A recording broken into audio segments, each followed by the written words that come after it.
Estamos transmitiendo el aire. Ya empezamos. Entonces, ¿qué tal, chicos? ¿Cómo están? Buenas tardes. Entonces empezaremos el módulo 4 de lo que es el curso para hacer el diseño de los microratones. Entonces, creo que en el módulo 1 se ha hecho una introducción de qué son los microratones, si no estoy mal, y en el módulo 2 les han enseñado cuáles son el hardware que necesitan, ¿verdad? Ya, entonces, ahora después de que tenemos qué son los microratones y cuál es el hardware que necesitan, lo que tenemos que hacer ahora es que el microratón funcione como tal.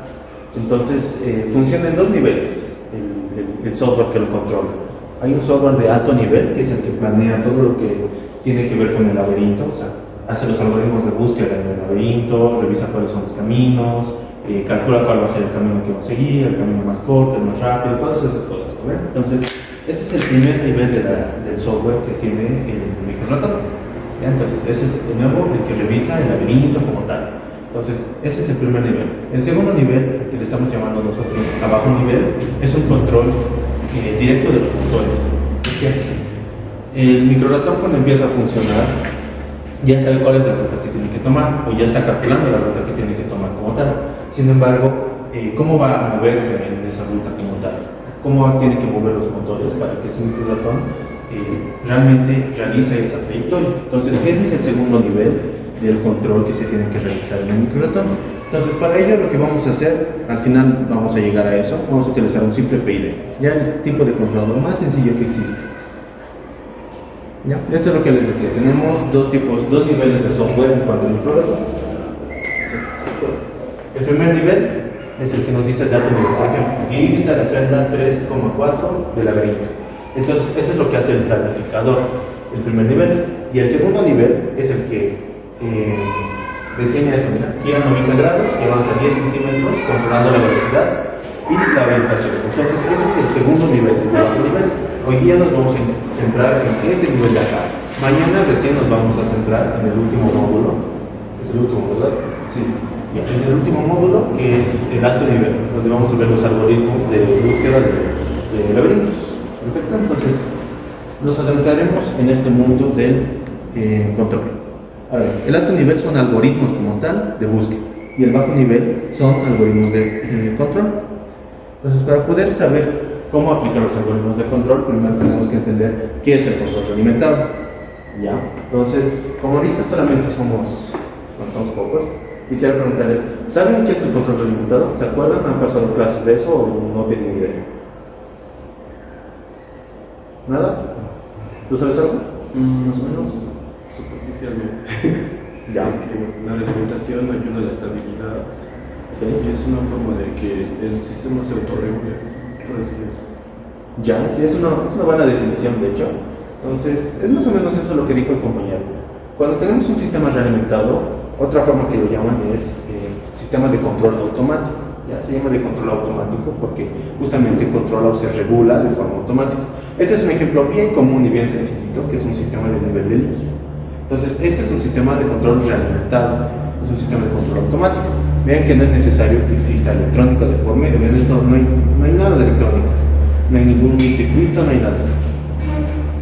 Entonces, ¿cómo funciona? ¿Qué es lo que necesitamos? Imagínense que tenemos nuestro tanque de nivel, este es un tanque. Entonces, lo que nosotros queremos es que este nivel de agua de todo el tiempo esté full. Ese es nuestro objetivo de control, es lo que queremos controlar. Entonces, ¿cómo lo podemos hacer? Necesitamos primero medir cuánto es esta altura para saber cuánta agua le vamos a meter, ¿verdad? Si no sabemos cuánto es la altura, no sabemos cuánta agua le tenemos que meter para que llegue a lo que queremos. Entonces, para eso es esta esferita, que es nuestro sensor. Esto va a actuar como nuestro sensor, esta esferita, este flotador, con este punto de apoyo de acá. Entonces, este punto de apoyo de acá está conectado a la válvula de agua, por donde entra el agüita. Entonces, aquí cuando nosotros soltamos el agua, esto va a bajar y de forma automática esto está midiendo que el agua está por debajo. Y cuando el agua está por debajo de lo que queremos, va a abrir la válvula. Entonces va a abrir la válvula y lo va a empezar a llenar hasta que llegue al punto donde nosotros queremos. Y eso va a funcionar cada vez de forma automática, de ahí el nombre, control automático. Entonces, ¿quién se anima a decirme dónde está este sistema? En todas nuestras casas. Este es un sistema de control automático que está en todas nuestras casas. En los inodoros. Exacto, está en los inodoros. está en los inodoros, es un sistema de control automático realimentado. ¿Ya? Entonces, esa es la teoría básica de que es un sistema de control realimentado. Tenemos un objetivo, algo que queremos controlar, digamos, el nivel de líquido. Nosotros lo realimentamos, de ahí el nombre, con un sensor, y nosotros con ese sensor hacemos algún tipo de actuación, en este caso abrir la válvula de nuestro suministro de agua. ¿Ya? Entonces, ¿cómo lo representamos de una manera un poquito más formal? Lo hacemos mediante diagramas de bloques. Y aquí se nota mucho más porque lo llamamos realimentado. Aquí este R, de acá, le llamamos R porque normalmente lo nombramos como referencia. Entonces, nuestra referencia en el caso anterior era un nivel de líquido. Entonces, puede ser lo que sea, lo que nosotros queramos que sea a lo que llegue a nuestro sistema, a lo que llegue de forma automática. Entonces, tenemos R, tenemos esta G que va a representar nuestro sistema, puede ser cualquier cosa, y tenemos nuestra salida. En este caso, nuestra salida, que era nivel de líquido. Bueno, nosotros le metíamos agua, por acá le metíamos agua al sistemita, y su salida, que era nivel de líquido. Entonces nosotros esta salida, a través de un sensor que lo representamos como H, lo vamos a medir ese nivel de líquido, ese nivel de agua, y lo vamos a realimentar acá. Entonces de ahí lo hemos realimentado. Siempre la realimentación es negativa, para poder hacer comparaciones. ¿Ya? Entonces eso de forma un poco más formal, ¿cómo se representa en un gráfico? Vean que este es un gráfico bien común en sistemas de control. Este es el eje X, que es el eje de tiempo, y este es el eje Y, que puede ser lo que sea que nosotros estamos representando. Imagínense, en el sistema de nivel de agua queda altura de agua. Entonces, esto va a ser altura de agua. Y esto va a ser cómo se está comportando la altura de agua a lo largo del tiempo. Entonces, vean que el agua puede pasarse por lo que nosotros queremos, digamos 1, puede pasarse, puede oscilar y llegar hasta donde queremos. Puede que no oscile como acá, vean que no oscila nada, simplemente llega hasta donde queremos que llegue. O puede que no llegue nunca, como en este caso, aquí todavía no está llegando, y recién va a llegar. Entonces, ¿cómo hacemos para cambiar este comportamiento? Lo hacemos a través de control realimentado, ¿ya? A través de controladores como el PID, que es lo último que vamos a ver hoy día. ¿Ya? Entonces, ¿cómo aplicamos todo esto al micromouse? Este es el diagrama de bloques del micromouse. ¿Ya? Te veo un poco intimidante al principio porque son un montón de bloques, a diferencia del otro que era básico. Pero es en realidad bien sencillito. Ya tenemos en el microratón, en el micromouse, tenemos dos lazos de alimentación. En el caso del ejemplo sencillo que les mostraba del tanque de aguas, tenemos solamente un lazo de realimentación, o sea, solamente medimos el nivel de líquido y actuamos sobre eso y ahí muere la cosa. En el microratón tenemos dos lazos de control. Tenemos un lazo de control que funciona sobre los motores y tenemos un lazo de control que funciona sobre la trayectoria del ratón. Acuérdense que yo había dicho que tenemos dos niveles de software. En el primer nivel de software, el más alto, es el planificador, el que nos dice cuál va a ser la ruta a seguir. Entonces necesitamos un lazo de realimentación, un lazo de control automático que nos permita que el micro ratón se mueva por esa ruta que ha planificado el planificador. No podemos permitir que el micro ratón se desvíe un poco, porque ¿qué puede pasar? Se puede chocar, se puede salir, o puede empezar a girar como loco, ¿no? Puede hacer un montón de cosas que no deseamos. Entonces, tiene que haber un lazo de control automático que lleve el ratón desde donde está hasta esa ruta que ha planificado el planificador, valga la redundancia. Y necesitamos un segundo lazo de realimentación sobre directamente los motores. ¿Por qué? Porque nosotros, para poder controlar esa dirección que va a tener el micro ratón, sí o sí tenemos que controlar los motores. Es como se mueve, entonces no hay otra manera de hacerlo. Por eso necesitamos otro lazo de control automático sobre los motores. Entonces, este es el primer lazo, que es sobre los motores, y este es el segundo lazo, este más grande, que es sobre la dirección del motor, del micro ratón. Entonces, vean. En el anterior ejemplo ponía que la referencia era un nivel lo que sea, ¿verdad? Aquí la referencia a donde queremos que llegue es lo que nos va a calcular el control de trayectoria, el planificador o el de nivel superior, como le quieran llamar. Entonces, ¿qué nos va a dar esto? Nos va a dar una referencia, va a entrar el primer bucle, y este primer bucle va a entrar el segundo bucle. Entonces, hay una forma un poco más sencilla de verlo, que es así. Es este otro diagramito de bloques. Ya este es lo mismo, expresa lo mismo, pero de forma más sencilla. Vamos a tener un planificador, y ese planificador nos va a dar dos cosas. Nos nos va a dar una velocidad lineal de referencia, porque el microratón se va a mover linealmente, y nos va a dar una velocidad angular de referencia, porque el ratón también tiene que poder girar, ya sea en las esquinas o en cualquier, no sé, cualquier cosa que el planificador planifique, necesita también poder girar.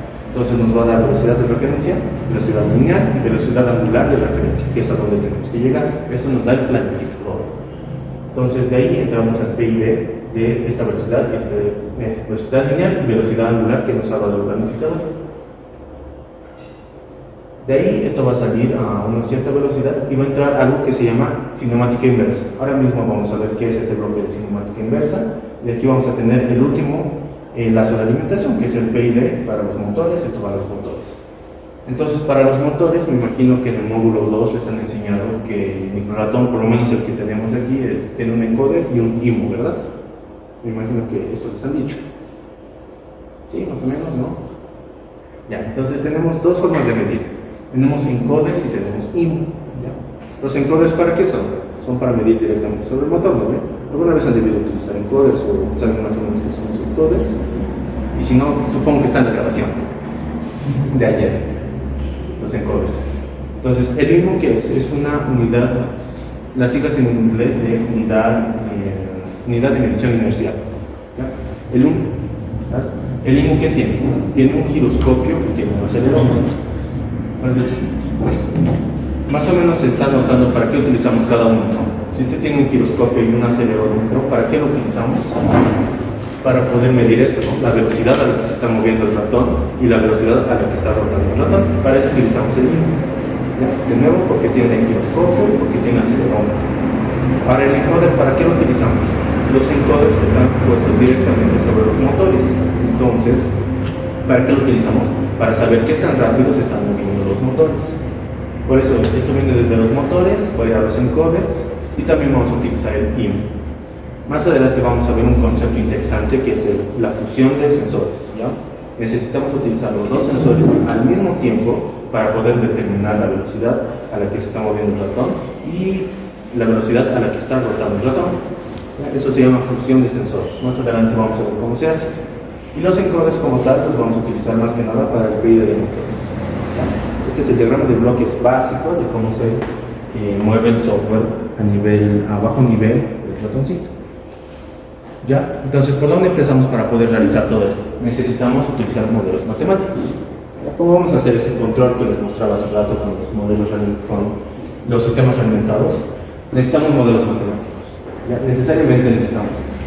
Ahora, existen dos formas de modelar los robots. Existen modelos cinemáticos y existen modelos dinámicos. ¿Ya? Los robots, cuando hablamos de sistemas que necesitan, por ejemplo, el sistema del inicio que les decía, el sistema de nivel de líquido, que es un modelo dinámico. ¿Ya? Y el modelo cinemático normalmente se empieza a utilizar cuando hablamos de robótica. Cuando hablamos de robótica, siempre por ahí están metidos los modelos cinemáticos, aparte de los modelos dinámicos. ¿Ya? Entonces necesitamos ambos cuando hablamos de robots. Los modelos dinámicos son un poco más,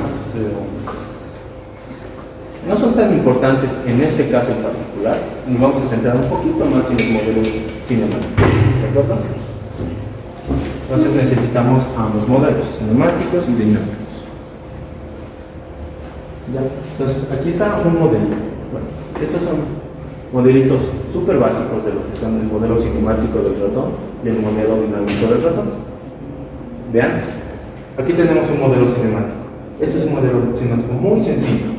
¿Qué nos quiere decir el modelo cinemático? Velocidad y aceleraciones, ¿no? Eso es cinemático.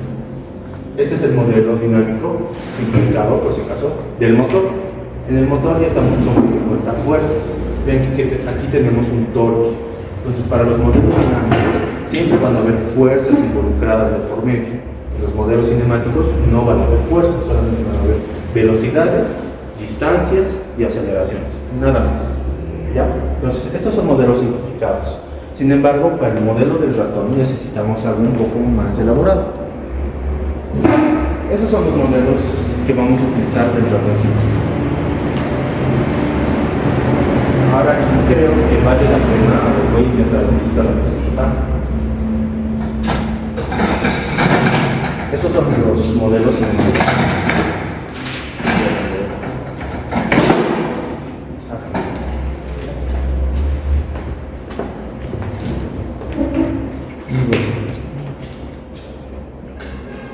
Entonces creo que vale la pena que podamos ver de dónde salen los modelos cinemáticos, por lo menos del ratón. ¿Por qué? Porque si nosotros queremos construir nuestro propio ratón, necesitamos saber de dónde salen esas ecuaciones. Estas ecuaciones son clave. Si no las entienden, no van a poder controlar un micro ratón jamás. Entonces, les mostraré rapidito cómo se saca el modelo del ratón. Espero que se pueda ver bien.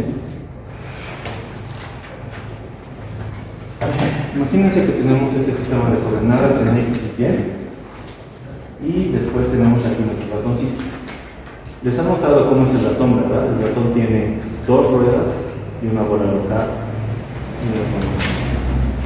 Por ahí, ¿verdad?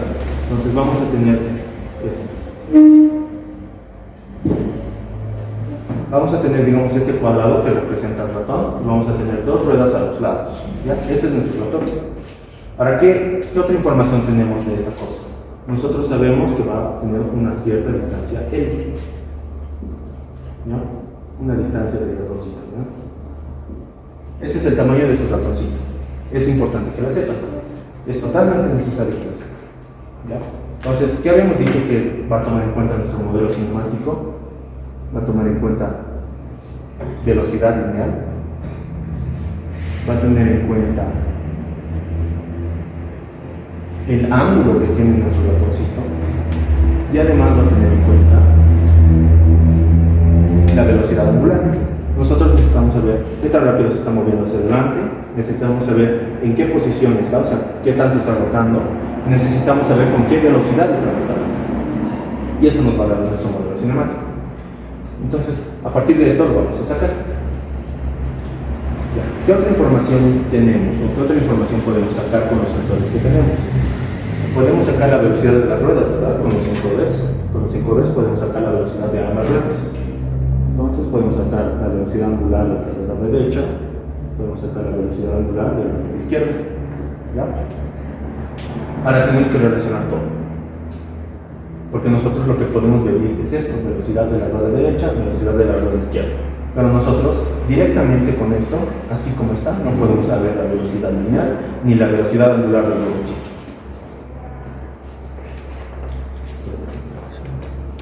¿Ya?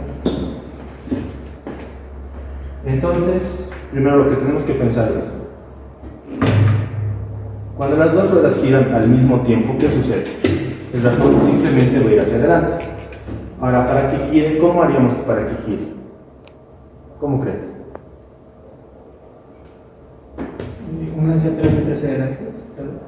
Ya, es una buena idea. ¿Hay más? ¿No se les ocurre cómo se gira eso? Son solo dos ruedas.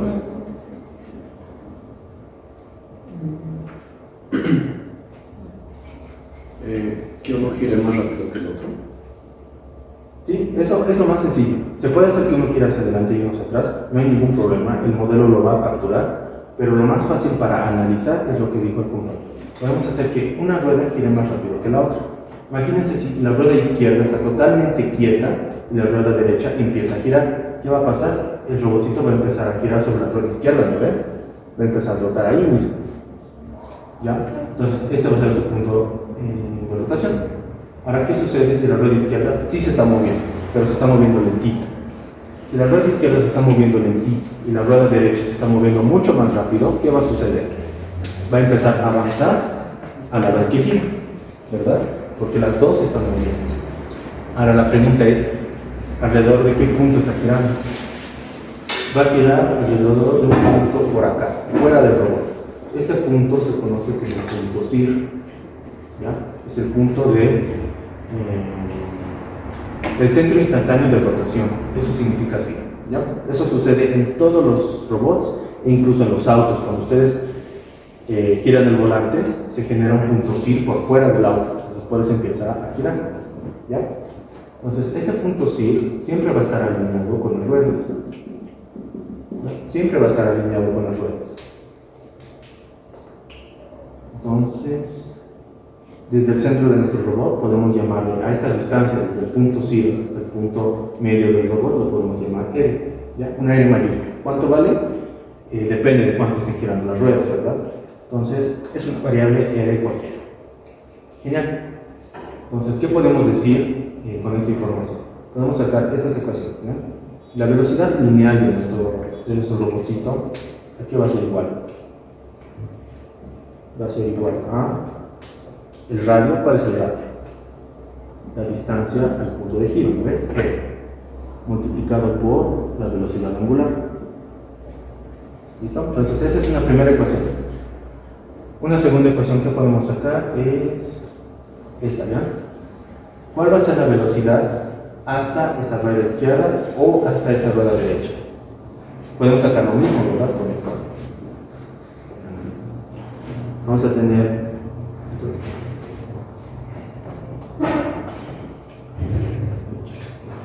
entonces la velocidad hasta la rueda izquierda B sub L va a ser igual a el radio de giro. ¿Cuál es el radio de giro en este caso? Va a ser el radio de giro por la velocidad angular. ¿Cuál es el radio de giro en este caso? Es hasta aquí, no es R completo, ¿verdad? Porque R es hasta el centro del robotcito.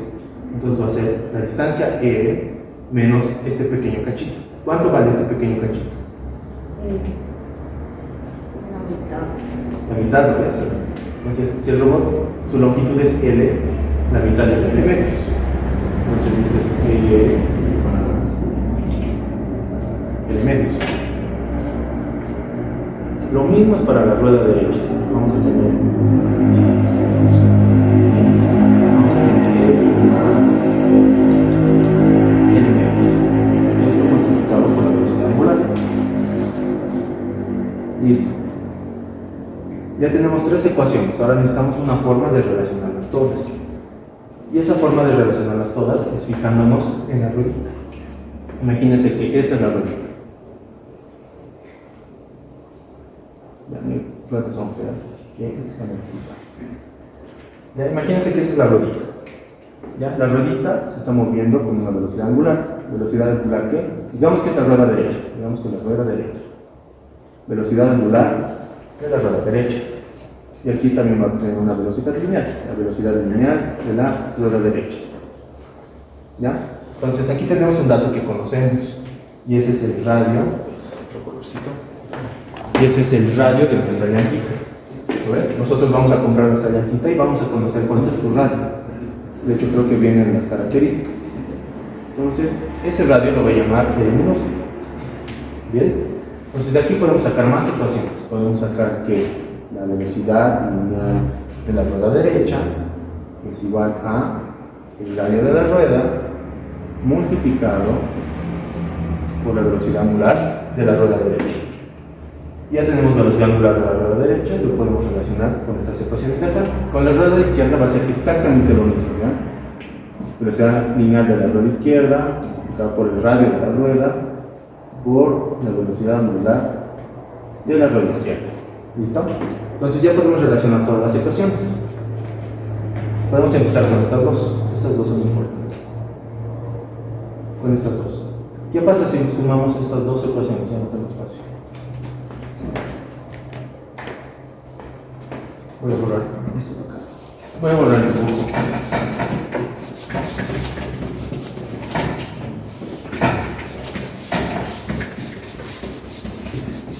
Está reservándose el poco.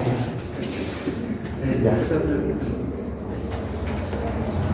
Entonces, estas dos ecuaciones las restamos. ¿Qué pasa si las restamos? Ayúdenme, esto es colegio. BL menos BL va a ser igual a qué? A ver si me dictan. Solo estamos restando las ecuaciones.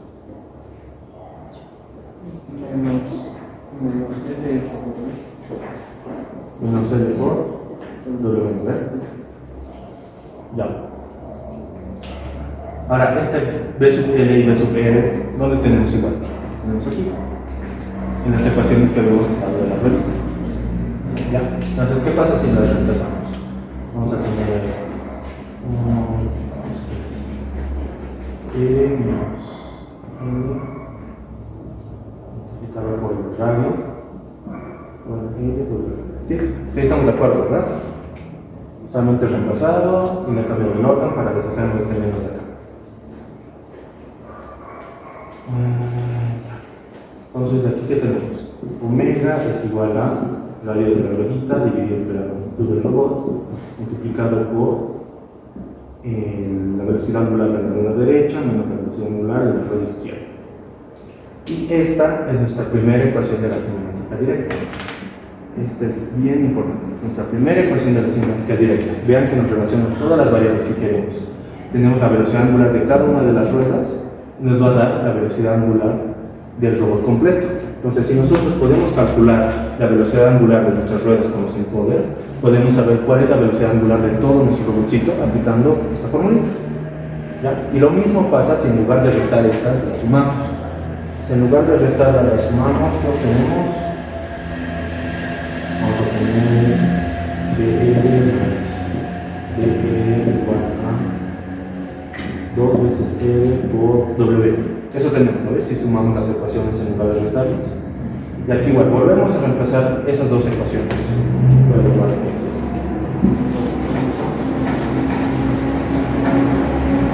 Aquí vamos a poner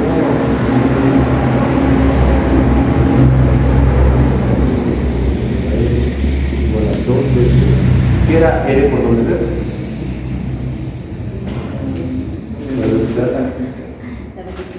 Velocidad lineal, ¿verdad? De todo el robot. Entonces, si este 2 lo paso dividiendo acá, tenemos nuestra segunda ecuación cinemática. Vean que ahora tenemos, en función de la velocidad angular de cada una de las ruedas, tenemos la velocidad lineal del robotcito. ¿Ya? Entonces, esta es nuestra segunda ecuación cinemática. Entonces, me voy a devolver a las diapositivas. Así es como se saca, ya así se saca de cualquier robot. Hay un robot más simple que se llama el monociclo, en lugar de tener dos ruedas, tiene una sola, y se saca exactamente igual. Si quieren sacar el modelo cinemático de un auto con ruedas que giran así, es lo mismo. Si quieren sacar el modelo de una bicicleta que su rueda gira así, es lo mismo. Solamente tienen que encontrar el punto CIR y empezar a sacar las ecuaciones. Es bastante sencillo. Para todos los casos, es la misma regla. No es nada complicado. Así se saca de todito los grupos. Gracias. Entonces, estas son las ecuaciones que le hemos sacado, ¿verdad? Velocidad angular es igual al radio de la rueda entre la longitud por la resta de las velocidades angulares. Y la velocidad lineal es esta de acá. ¿Ya? Ahora bien, para los que estaban desde el principio han visto que había un diagrama de bloques. Es importante. Aquí. Este es el funcionamiento del ratón. Tenemos el planificador, que es software de alto nivel, que se va a ver mañana, que es el planificador de la ruta de todo el laberinto. Y a través de esto se van a mover todos estos bloquecitos, que son el software a bajo nivel, lo que estamos viendo hoy día, que son los controladores. Entonces vean que hay una parte que se llama cinemática inversa. ¿Ya? La cinemática que realmente nos sirve en robótica es la cinemática inversa, no la directa. Y esta es la cinemática directa. ¿Por qué la cinemática directa? Porque estamos obteniendo velocidad angular y velocidad lineal de todo el robot a partir de nuestras mediciones. Y eso no es lo que nos sirve. Lo que nos sirve es la cinemática inversa. Normalmente se trabaja con matrices cuando utilizamos robots más complicados, pero este es un robot sencillo. Entonces, esta es la cinemática inversa. ¿Qué es la cinemática inversa? La velocidad angular de la rueda derecha, la velocidad angular de la rueda izquierda a partir de la velocidad lineal de la velocidad angular de todo el robot. ¿Cómo se obtiene eso? De las ecuaciones que habíamos sacado ahí, solamente despejan rueda derecha, despejan rueda izquierda y hacen operaciones, y eso es todo, es bien sencillito. Como han visto, la matemática es súper fácil. Entonces, esta es la cinemática inversa. Estas son las ecuaciones que nos sirven de verdad. Estas son las que se tienen que anotar o sacarle foto. ¿No? ¿Se entiende cómo hemos sacado las ecuaciones, no? No hay dudas acerca de cómo se sacan, ¿no, verdad? Ya son bastante sencillas. Antes de pasar al modelado del motor, voy a mostrarles una pequeña simulación. Esta es una simulación en Simulink, donde tenemos, vamos a utilizar únicamente lo que acabamos de sacar, el modelo cinemático. Vean que aquí tenemos el modelo cinemático que hemos sacado. Las entradas son la velocidad angular de la rueda derecha, la velocidad angular de la rueda izquierda, y obtenemos la velocidad lineal. A partir de la velocidad lineal podemos sacar la posición en X, podemos sacar el ángulo, todo se puede sacar a partir de la velocidad lineal, de la velocidad angular que hemos calculado, ¿no? Solamente hay que integrar algunas cositas, ¿ya? Y aquí tenemos el controlador. Ya. Entonces, voy a hacer correr esta simulación. Aquí solamente, como les digo, estoy aplicando las formulitas. Mostrar. A ver si se ve.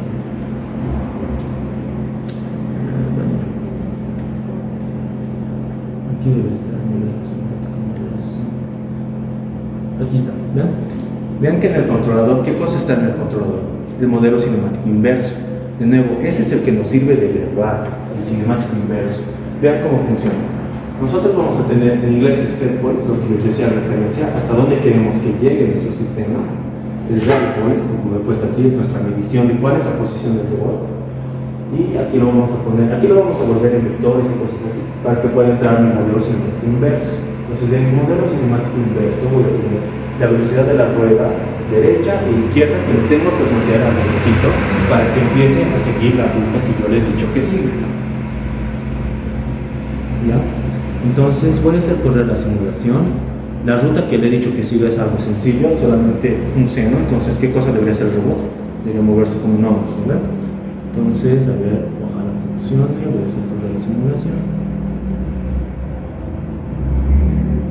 Aquí estás. Ay, no sé. Ahí está. Creo que debo un poco. Ahí está, ya empezó la simulación. ¿Ya? Ese es el punto que es el que tiene que seguir. Ahí está el robotcito, lo está siguiendo, ¿verdad? Entonces va a ser como longitas. Está un poco lento porque mi computadora es un poco viejita, me cuesta. Entonces la simulación va un poco lenta. Pero ven que está siguiendo la ruta que le hemos dicho.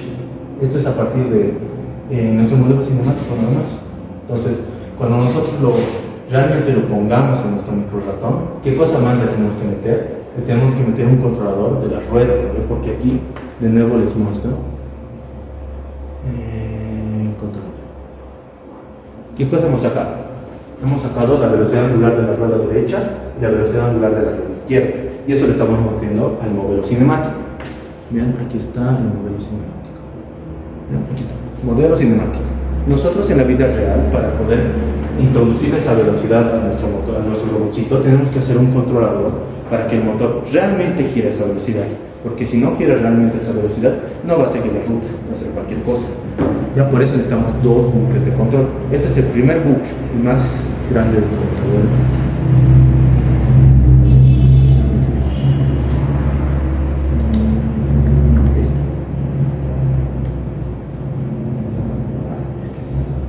Bien, de nuevo, este es el diagrama de bloques del sistema de control del ratoncito. Tenemos dos bucles, el grande, que es este de acá, y el chiquitito. El chiquitito es de los motores. Y este grande es el que acabamos de hacer la simulación, que es el cinemático. Entonces, en mi simulación le he puesto un controlador bien simple, un controlador proporcionado, o sea, solamente una ganancia, nada más. ¿Ya? Entonces, ese es el poder que tenemos solamente con el modelo cinemático inverso. Ahora nos falta la otra parte, que es el modelo directo del motor. ¿Ya? Vean que el modelo directo del motor puede ser tan simple como este de acá. Este es un modelo de primer orden que nos va a describir cómo se mueve el motor. Esto es torque multiplicado por la velocidad entre la derivada de la velocidad con respecto al tiempo más la velocidad, multiplicado por una constante de acople por la entrada del robotcito, o sea, la entrada de voltaje. En este caso es una señal de control por el nivel. Nosotros cuando utilizamos nuestro microcontrolador, ya sea un SP32, ya sea un Arduino, ya sea un SP8266, un PIC, lo que quieran, vamos a generalmente introducirle señales al motor con PWM, no con señales de voltaje completas. Porque si quisiéramos hacer con señales de voltaje como tal, tendríamos que tener un driver, o sea, un conversor de corriente que nos haga ese seguimiento de forma correcta. Y además necesitaríamos un conversor digital analógico. Entonces es mucho hardware para ponerle un ratoncito, ¿ya? No nos va a entrar. Podríamos utilizar un SP32 que ya tiene conversor analógico digital, pero además a eso tendríamos que ponerle el driver. Y tendría que ser un driver que lo siga, que siga la señal analógica, y eso es más complicado de conseguir. Entonces es más fácil utilizar PWM, que son solamente pulsitos, ¿no? Entre 0 y 1, entre 0 y 5 voltios, entre 0 y 3.3. Y nuestro driver eso sí lo puede hacer el seguimiento mucho más fácil, ¿ya? Y este es el modelo de segundo orden del motor, ¿ya? Estoy seguro que muchos ya lo conocen, es un modelo bien famoso, que es este de acá. Entonces tenemos el modelo de segundo orden del motor en función de transferencia. Esta es la posición, esta es la velocidad angular, esta es la entrada de voltaje, tenemos nuestro factor de acoplamiento, tenemos nuestros factores tanto de la parte eléctrica, inductancia, resistencia, y de la parte mecánica, la inercia y el coeficiente viscoso, ¿no? Porque siempre está en rotación y le podemos poner un poco de como grasita para que gire. Entonces de ahí viene esa B. Podríamos utilizar esta o podríamos utilizar esta otra. ¿Cuál vamos a utilizar? Da igual, es lo mismo, porque al final este modelo matemático lo vamos a implementar en el controlador. No, este modelo matemático únicamente lo utilizamos para poder simular, para poder diseñar nuestro controlador. ¿Ya? Entonces tengo otra simulación acá. ¿Ya? Esta es una simulación sencillita en Proteus para poder hacer el control de velocidad del motor. Aquí tenemos un motor parecido al que vamos a utilizar en los microratones. Es un motor que utiliza los encoders, ¿no? Entonces tenemos los encoders tienen dos señales, la A y la B. Entonces con la A y la B sabemos con qué dirección se está moviendo y cuántos pulsos y con qué velocidad, ¿no? Entonces eso tenemos aquí en Protect, tenemos este motorcito, tenemos las dos fases del encoder, tenemos un Arduino, digamos, podemos utilizar lo que queramos, pero digamos un Arduino, y para que veamos la respuesta he puesto este circuito de acá, conversamos frecuencia de voltaje. Esa es la respuesta del motor, ¿no? Yo ya he cargado un controlador, lo he hecho con Arduino para que sea fácil. También les puedo pasar el código si gustan. Este es el controlador, es un controlador PID para la velocidad del motor, sería parte del código del microratón, ¿no? Es sencillo, solamente es bien cortito el código. Eso es el código. Y vean, a ver, le voy a dar a simular, ojalá se note bien.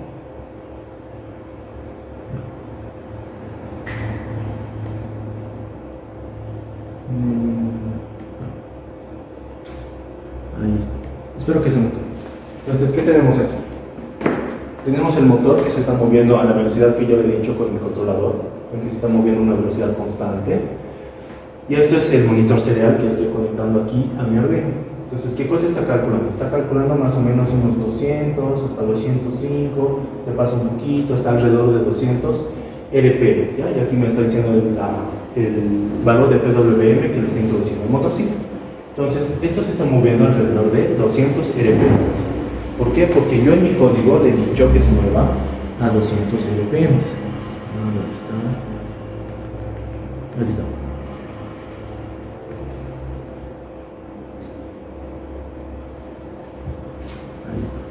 Ahí sí se ve mejor.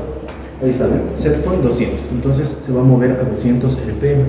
Es lo que yo le he dicho como quiero que se mueva.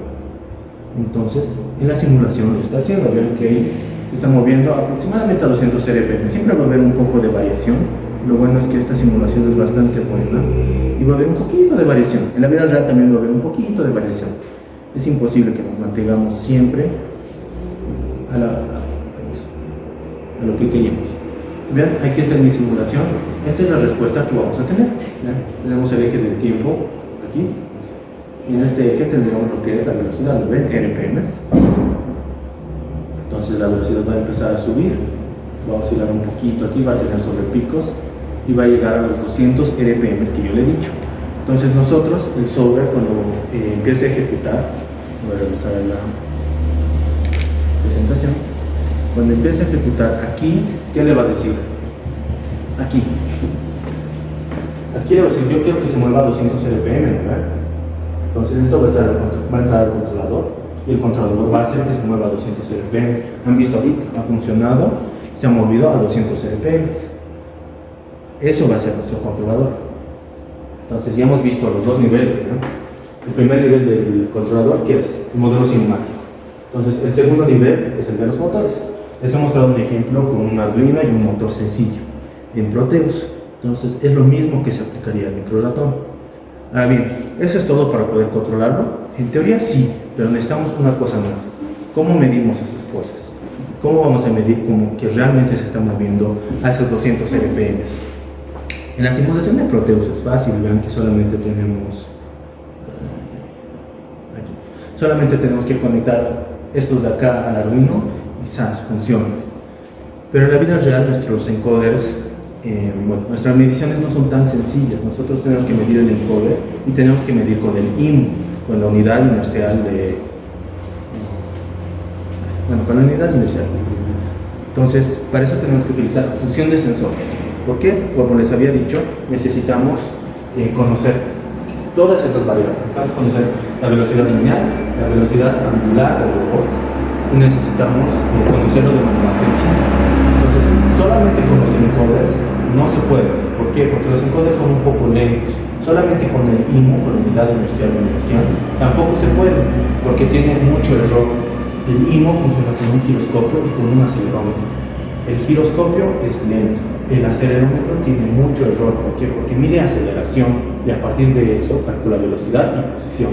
Entonces, ¿cómo pasamos de aceleración a velocidad y posición? Integramos, ¿no?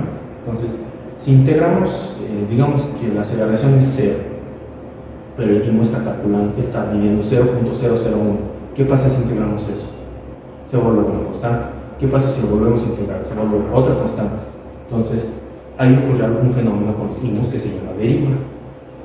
Nosotros estamos calculando un valor X, pero ese valor parecería que estuviera aumentando la posición, pero mi robot no se está moviendo. ¿Por qué? Porque estoy integrando dos veces. Y eso es un error acumulativo por la integración. Entonces, por eso necesito corregir con el encoder. Entonces, como les decía, ¿qué necesitamos? Velocidad lineal, velocidad angular y el ángulo. Entonces vamos a hacer esto de la fusión de sensores. Ya son un montón más de ecuaciones que me da flojera demostrar en pizarra, pero para que las tengan. Estas son bien sencillas, ¿no? Estas son la velocidad del encoder, la velocidad angular del encoder. Las ecuaciones que ya hemos sacado, ¿no ven? Las ecuaciones cinemáticas. Ahora bien, ¿cómo vamos a obtener el ángulo del robotcito a partir de nuestras mediciones? Ese es el ángulo del robotcito. La medición final, digamos, el ángulo del encoder final va a ser igual a esto. El ángulo del encoder que hemos medido antes, un tiempo menos 1, más la velocidad angular del encoder que estamos midiendo ahorita. La velocidad angular del encoder que estamos midiendo ahorita, multiplicado por un delta de tiempo. Ahora, ¿por qué les estoy mostrando de esa manera? Porque nosotros vamos a implementar en un microcontrolador. Un microcontrolador no funciona de manera continua, ¿verdad? Funciona a saltos, de manera discreta. Entonces necesitamos introducir un delta de tiempo.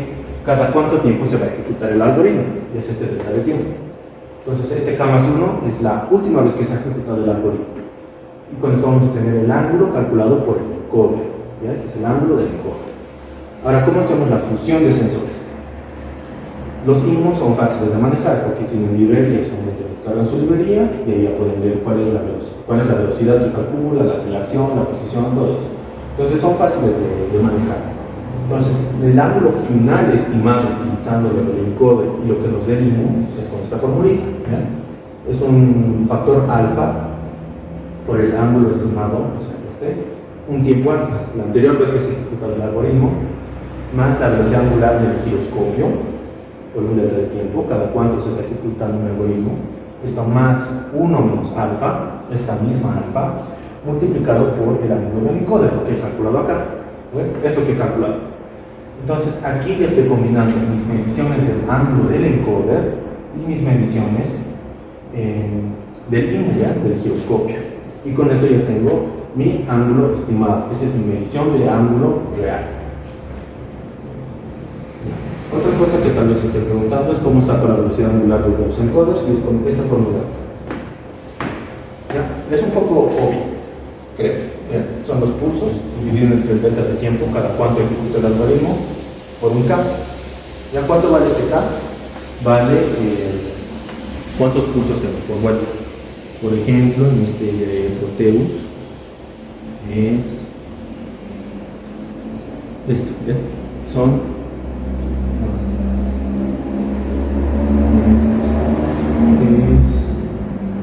es esto, pulsos por revolución. No sale muy bien, pero es pulsos por revolución. Entonces, ¿cuántos pulsos me da el encoder en una vuelta? Y ese dato es acá de ahí, ¿ya? Entonces, con esta acá de aquí, convertimos de pulsos a velocidad angular, con esa división de acá. Con eso utilizamos estas dos fórmulas, la metemos acá, luego la metemos acá y recién tenemos nuestra medición del ángulo, ¿ya? Entonces, ¿ahora qué necesitamos? Necesitamos la velocidad angular, necesitamos la velocidad lineal de ρ. Entonces, de igual manera tenemos que hacer la fusión de los sensores, ¿ya? Vamos a tener la velocidad angular del giroscopio, por un beta, más 1 menos beta, este mismo beta, por la velocidad angular del encoder.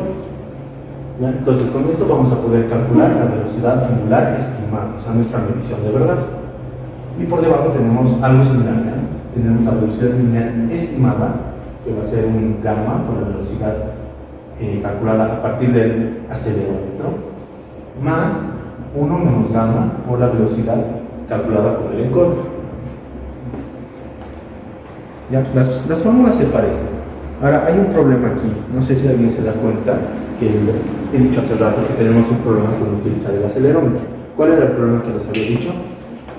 Que hay deriva, ¿no? Entonces, como hay deriva, no se recomienda utilizar esta fórmula, a menos que su IMU sea muy bueno. Si su IMU es bueno, utilícenlo, ya no hay problema.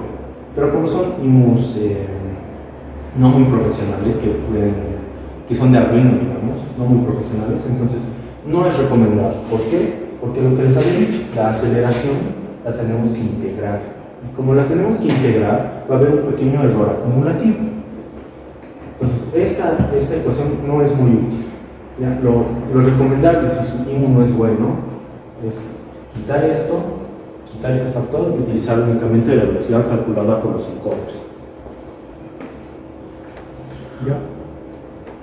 ¿Listo? Entonces, hasta ahí ya sabemos cómo medir, ya sabemos cuáles son nuestros dos lazos. Lo único que nos falta es el controlador.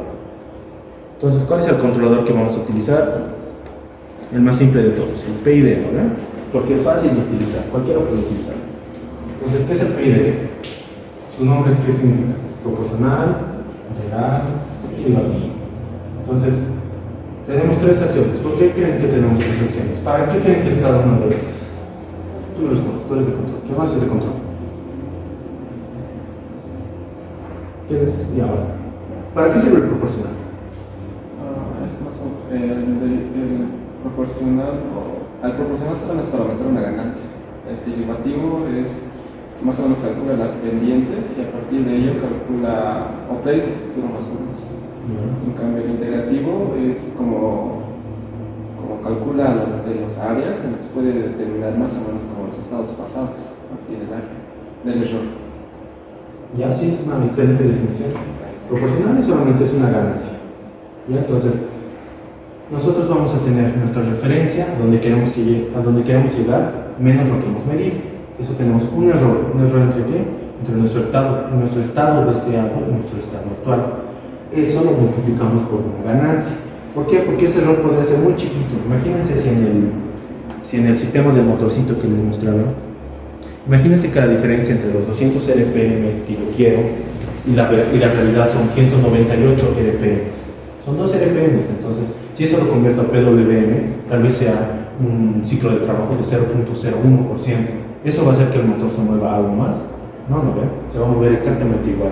Entonces no va a cancelar el problema. ¿Ya? Entonces por eso metemos una ganancia. Si esa diferencia de 2 RPM que multiplicamos por 50, tal vez nuestro ciclo de trabajo de PWM aumente hasta 20. Entonces ya se va a mover un poquito más. Para eso es el proporcional, ¿ya? Para darle más fuerza al error. Ahora, el integral es bien útil. Como su compañero dijo, como estamos integrando el error, estamos calculando toda el área del error, es como si estuviéramos tomando en cuenta todos los errores pasados. Si estamos tomando en cuenta todos los errores pasados, ¿qué va a suceder? Imagínense que estamos en la misma situación. Hay una diferencia de 2 RPMs, pero digamos que el controlador no aumenta más. Entonces, con el integrador hemos tomado en cuenta todos los errores pasados. Entonces el controlador sabe que todavía no ha llegado, porque hay mucho error pasado, entonces sabe que se estaba moviendo. Por ello es que el integrador hace que el error estacionario, como se le llama, sea cero. Va a llegar hasta el estado que nosotros queremos. ¿Sí? Y el derivativo, como su compañero dijo, aplicas pendientes, es entre comillas como si vieras al futuro, muchas comillas. Entonces, como ves en el futuro, te puedes ahorrar estas cosas de acá. Aquí está un ejemplo de la simulación. Aumentamos el CAPE, esto va aumentando cada vez más, cada vez más. Aumentamos el KI, que es el integrativo, y vean que ya no hay error estacionario, pero oscila mucho. Entonces, el derivativo elimina esas oscilaciones, porque como está viendo al futuro, ya sabe que va a llegar a la referencia. Entonces, no necesita pasarse, porque ya sabe que va a llegar. Entonces, como no necesita pasarse porque ya sabe que está llegando, las oscilaciones, estos sobrepicos, se hacen más chiquitos. ¿Ya? Ese es el objetivo del derivativo. Entonces, esta respuesta final de esta simulación es bastante buena porque no hay sobrepicos y llega, digamos, rápido, relativamente rápido a nuestra referencia. En nuestro sistema, de nuestros motorcitos de nuestro ratón, ¿qué queremos? Que llegue rápido, ¿verdad? Porque nuestro ratón se vuelve súper rápido. Entonces, tenemos que saber calcular, proporcionar el integrativo y el derivativo de tal forma que se vea algo así. Esto, ¿no? Bueno, la simulación final de esto. Porque si tenemos sobrepicos, ¿qué va a pasar? El robot va a intentar girar, pero se va a tambalear, ¿no? Y tal vez se choca. Entonces, no nos sirve eso. Necesitamos que sea algo así, sin sobrepicos, pero que también sea rápido. Entonces, normalmente en los microratones, ¿qué cosa se aplica? Se aplica un proporcional y un derivativo, pero el integral lo podemos dejar de lado. ¿Qué sucede con el integral? Aquí está la simulación, aumenta oscilaciones, aumenta sobrepicos, y eso es un problema. ¿Ya? Entonces, en los microratones es bastante común que solamente se implemente un controlador proporcional derivativo, pero pueden implementar los tres en también. No, ya. Entonces, ¿cómo podemos encontrar esos valores? Hay muchos métodos, ya, hay hartos métodos. El PID es tan famoso y se han desarrollado a lo largo del tiempo montonera de métodos, ¿ya? Hay de todo tipo, para todos los gustos. Hay métodos, digamos, analíticos, utilizando lugar de las raíces, utilizando la frecuencia. Hay métodos empíricos. Ziegler y Nichols es muy famoso, que es para poder sintonizar PID. Se pueden hacer por asignación de polos, se puede hacer por algoritmos de optimización, se puede hacer de mil maneras. ¿Ya? El PID es muy famoso y hay muchos métodos para encontrar los valores. ¿Cuál es lo más fácil que recomiendo para que no estén perdiendo mucho tiempo en esta parte? MATLAB y PID. Nosotros agarramos el motor, vamos a encontrar cuáles son sus parámetros que podemos hacer experimentalmente, vamos a tener su modelo matemático, ya sea el de primer orden o el de segundo orden, y luego lo metemos al MATLAB, al PID Tuner. Ya, pero vamos a hacer un ejemplo rápido. Digamos una función de transferencia de G. ¿Qué quieren? Una función de transferencia de segundo orden, como el del método. Entonces digamos 1, 2. Listo, esa es nuestra función de transferencia. Entonces, ¿qué pasa si le metemos una entrada? Digamos que ese es nuestro motor. ¿Ya? Entonces se va a comportar así, ¿no? Ese va a ser el comportamiento de nuestro motorcito. Entonces, ¿qué hago yo? Voy a ir a Home, voy a ir a aplicaciones y voy a buscar PID Tuner.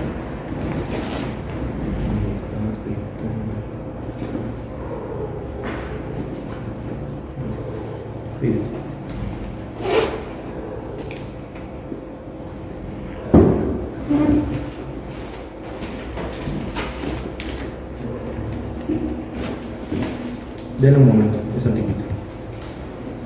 Después.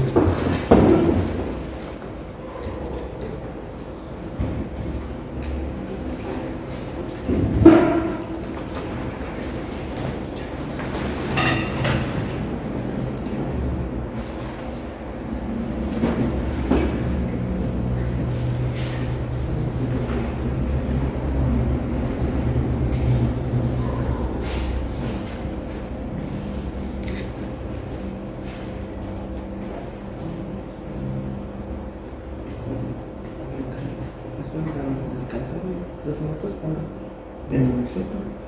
¿O ahorita o...? Y el sábado son más ya, yo me acuerdo. Ah, ya. Es el otro. Para que ya me...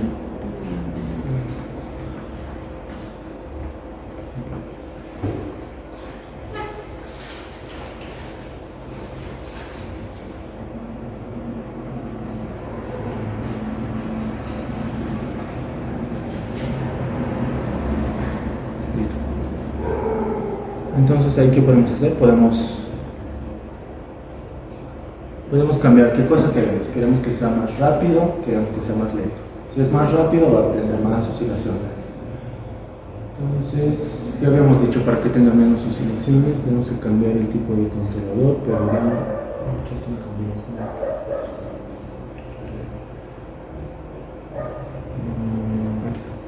Esto es proporcional, ¿ya? ¿Qué necesitamos para quitar las oscilaciones, habíamos dicho?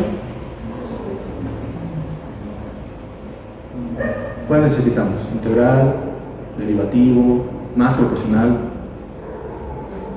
Menos Derivativo, ¿verdad? Entonces, ¿no?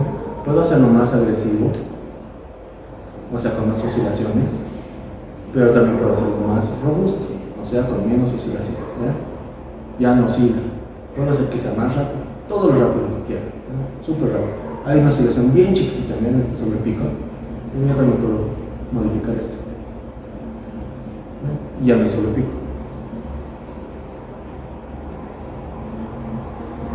Y aquí abajo, también chiquitito, aquí están los valores, ¿no? KP es 39 y el KD, o sea, el derivativo es 17. Entonces ya me lo ha calculado, ¿vean? Entonces es súper sencillo. Ustedes agarran el modelo del motor, ven sus características, ya sea en su hoja de datos, o lo hacen experimentalmente, lo hacen funcionar y ven cómo es su respuesta. Y con eso ya tienen el modelo del motor. Entonces, para calcular los parámetros de sus controladores P y Ds, lo meten al PI de túnel y se juegan con los valores hasta que encuentren uno que les convenza, uno que les guste. Puede ser algo intermedio, puede ser que tenga un poquito de oscilación como este, pero que sea más rápido.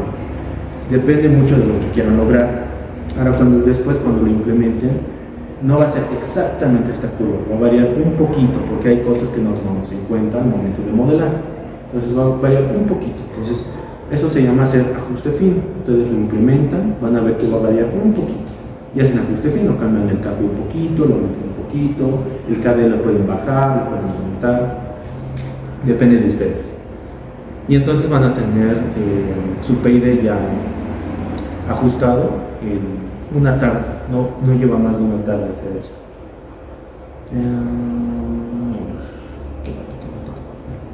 Creo que eso es todo. Sí. Eso es todo. Eso era cómo hacer el ajuste de los parámetros. Y ya, no sé si tienen alguna duda acerca de esto, acerca de los dos lazos, del PID, de la cinemática, de la dinámica, de algo del que hemos hablado. ¿Algo no ha quedado claro? El IBU, ¿cómo? No utilizo uno, ¿cómo funciona? Ya. Un IMU es una unidad de medición inercial. Tiene adentro un giroscopio, un acelerómetro y a veces tiene un magnetómetro. Entonces, el giroscopio, ¿sabes qué es? Puedes medir ángulos, ¿no? Puedes medir ángulos. Y con el acelerómetro puedes medir aceleración en los tres ejes, en X, Y y Z. ¿Ya? El IMU adentro tiene un microprocesador. Él hace los cálculos necesarios para llevar aceleración a velocidad, a posición. Igual utiliza el giroscopio para calcular. Él calcula todo, porque es bien difícil de calcular un IMU sin librería y sin ese procesador. Es bien complicado. Es mucho más complicado que el microratón en sí mismo, ¿ya? Entonces, el IMU se conecta a través del microcontrolador, normalmente a través de I2C. Sí. Entonces, lo conectas con el bus I2C, te descargas la librería de ese IMU. Gracias. El que tenemos para la capacitación tiene un IMU, no me acuerdo del módulo, pero me imagino que les han mostrado en el módulo 2 cuál es ese IMU. Entonces, van al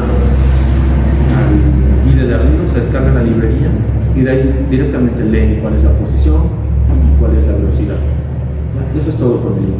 Si te quieres meter más al fondo, es complicado, es bien complicado manejar un sin librerías, es un dolor de cabeza. No sé si te respondo la pregunta o iba por otro lado. ¿Hay alguna otra duda tal vez? ¿Qué es un encoder?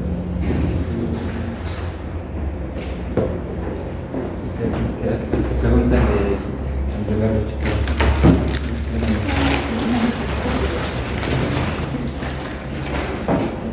Pregunta pues chicos, ya no hay mucho. Entonces, ¿podrían ir implementando esos controladores ahorita?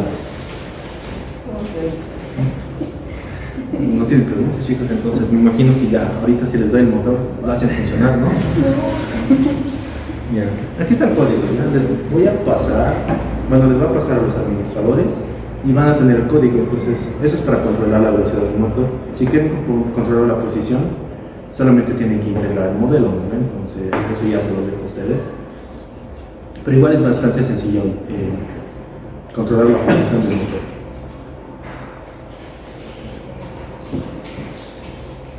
¿Qué más? Esto también, si quieren, les paso el modelo de MATLAB. ¿Todos tienen el MATLAB para probarlo? Yo tengo el disco que no puedo conectar. Ah, pero no puedo aquí. Ya, igual si quieren les paso, tengo un drive con el MATLAB 2024, se lo descargan y se lo instalan. Yo tengo un protocolo 1990. Te diga así, Yo tengo el de Ya, entonces les va a pasar todo eso. Y eso sería, chicos, el módulo.